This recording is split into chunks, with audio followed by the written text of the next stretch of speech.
ஆண்டவராகிய இயேசு கிறிஸ்துவின் விலையேறப்பட்ட நாமத்தினாலே ஆண்டவர்களுக்கு கொடுத்த ஏஜே பவர் மெடிசின் சார்பிலே அன்பின் நல்வாழ்த்துக்களை தெரிவித்துக் கொள்கிறேன்.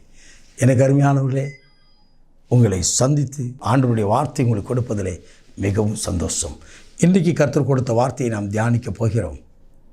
மத்தேயு நற்செய்தியின் புத்தகம் 11ஆம் அதிகாரம் 29வது இறை வார்த்தை. கற்றுக்கொள்ளுங்கள், என்னிடத்தில் கற்றுக்கொள்ளுங்கள், நான் மனத்தாழ்மையும் எளிமையும் உள்ளவன். என்னிடத்தில் கற்றுக்கொள்ளுங்கள். ஆண்டவர் சொல்கிறார், கற்றுக் கொடுக்கிற தேவனவா. பரிசுத்த ஆவியாரோட பாடலை பாடவும் பார்த்தீர்களா?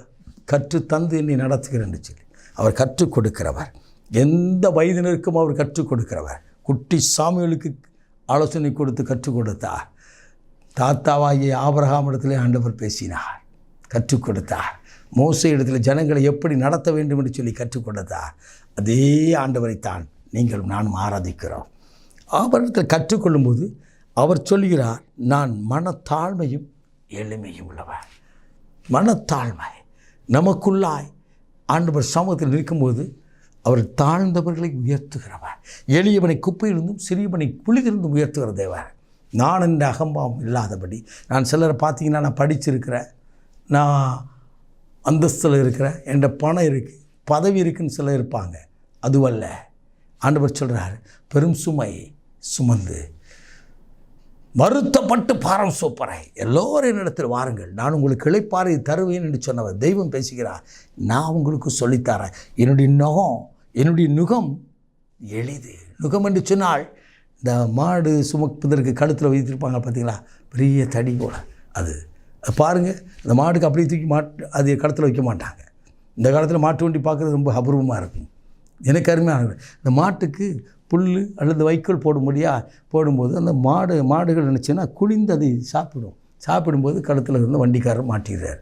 இதுபோல தான் பிசாசு நமக்கு சில காரியங்களை கொண்டு வந்து அதை நாம் பார்க்கும்பொழுது நம்ம கழுத்தில் என்ன செய்கிறான், அந்த பிரச்சனையை வச்சு விட்டுறான். ஆனால் கர்த்தரோ அதை உடைக்கும்படியாய் ஆலோசனை கொடுப்பார். அவர் சமூகத்தில் நாம் நிற்கும்போது அவரிடத்தில் கற்றுக்கொள்ள வேண்டும். அவர் கற்றுக் கொடுக்கிறவர். நன்றாக பாருங்கள். குரு, ஆசான், ஆசிரியர் என்று சொன்னால் அதுக்கு அர்த்தம் என்ன? கெடுதல் செய்யாமல் இருக்கிற. ஆசி என்று சொன்னால் கெடுதல், இரியர் என்று சொன்னால் அதை விட்டு விடுகிறவர். அதாவது கெடுதல் செய்யாமல் விட்டு விடுகிறவர் தான் ஆசிரியர். ஆசிரியர் என்று சொன்னால் நல்லதை சொல்லிக் கொடுக்கிறவர். ஒரு ஆசிரியரே இப்படி இருப்பான்னு சொன்னால், வானத்தையும் பூமியும் உண்டாக்கின தெய்வம் எப்படி நம்மை நடத்துவார்? அவர் கரத்தில் நாம் கொடுக்கும்போது நமக்கு கற்றுக் கொடுப்பார். எதை கற்றுக் கொடுப்பார்? நல்லது எது, தீயது எது, நான் என்ன செய்ய வேண்டும், என்ன செய்யக்கூடாது. நமக்கு ஆலோசனை கொடுப்பவர் மாற்றமல்ல, கற்றுக் கொடுப்பார். நாம் கற்றுக்கொள்வோம் என்று சொன்னால் அதை கை கொள்ள வேண்டும். கை கொள்வோம் என்று சொன்னால் மற்றவர்களுக்கு கற்றுக் கொடுப்பதுக்கு ஏதுவாக இருக்கும். நல்லா கவனிங்க. பாருங்கள், டீச்சர்ஸை பாருங்கள், படிக்கிறாங்க, அவங்க கற்றுக்கொள்கிறாங்க, அடுத்ததாக பிள்ளைகளுக்கு கற்றுக் கொடுப்பாங்க. நீங்களும் நானும் வேதத்தை வாசித்து தேவனை நேசித்து தேவ சமூகத்தில் நிற்பம் சொன்னால் நம்ம குடும்பத்துக்கு எப்படி நடத்த வேண்டும், நம் குடியிருப்பில் எப்படி நடத்த வேண்டும், நம்முடைய பிஸ்னஸை எப்படி நடத்த வேண்டும், நம் பிள்ளைகளை எப்படி நடத்த வேண்டும் என்று சொல்லி அவர் நமக்கு சொல்லித் தருவார். நன்றாய் கவனிங்கள். எனக்கு அருமையானவர்களே, மனோவாவின் மனைவிக்கு பிள்ளை இல்லாத ஒரு சூழ்நிலையை தேவன் இறங்கி வந்து பேசி அவருக்கு ஒரு குழந்தையை கொடுக்கும்போது ஆண்டவர் சொன்னார், பிள்ளை இப்படி நடத்து. அவன் மேலே இருக்கிற அபிஷேகம் என்ன, அவன் எப்படி இருக்க வேண்டும் என்பதை அவர்கள் கற்றுக் கொடுத்தார். அவர்களும் தவறிவிட்டார்கள். ஆம், எனக்கு அருமையானவர்களே, நீங்களும் நானும் கற்றுக்கொள்வோம் என்று சொன்னால், அதை கை கொண்டு நடப்போம் என்று சொன்னால், நம்முடைய வாழ்க்கையிலே எனக்குள்ளாய் ஒரு மற்றவர்களை மதிக்க வேண்டும் என்று சொல்லி ஒரு மனநிலை வரும். வேதம் விவிதமாய் சொல்லியது, நீ ஆண்டவரை கனம் பண்ணால் மற்றவங்க நம்மளை கனம் பண்ணுவாங்க. நாம் ஆண்டவரை கனம் பண்ணணும். ஒருவன் எனக்கு ஊழியம் செய்தால் பிதாவாகி தேவன் கனம் பண்ணுவார். நாம் ஆண்டவருக்கு முன்னதாக விழுந்து கிடந்து ஆண்டவருக்கு முன்னதாக இருந்தால் நம்ம வாழ்க்கையே மாறிடும். மோசே பாருங்கள், அவன் பெரிய கோபக்காரன், ஒரு கொலைக்காரன், ஒருத்தனை கொலை பண்ணிட்டு வந்தவன். ஆனால் ஆண்டவரை சந்தித்து ஆண்டவர் கற்றுக் கொடுத்து அவன் எப்படி ஆயிட்டான் பார்த்தீங்களா?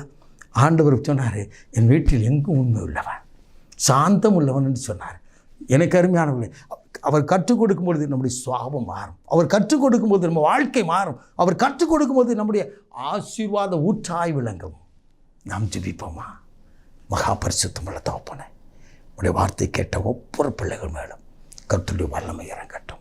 கற்றுக்கொள்ள ஆர்வமாக இருக்கிற உங்களுடைய பிள்ளைகள் உங்களுடைய சமூகத்தை வாஞ்சிப்பார்களாக.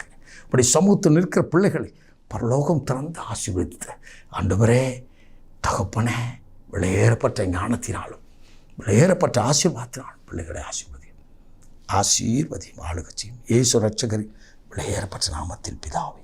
ஆமென். ஆமென். God bless you.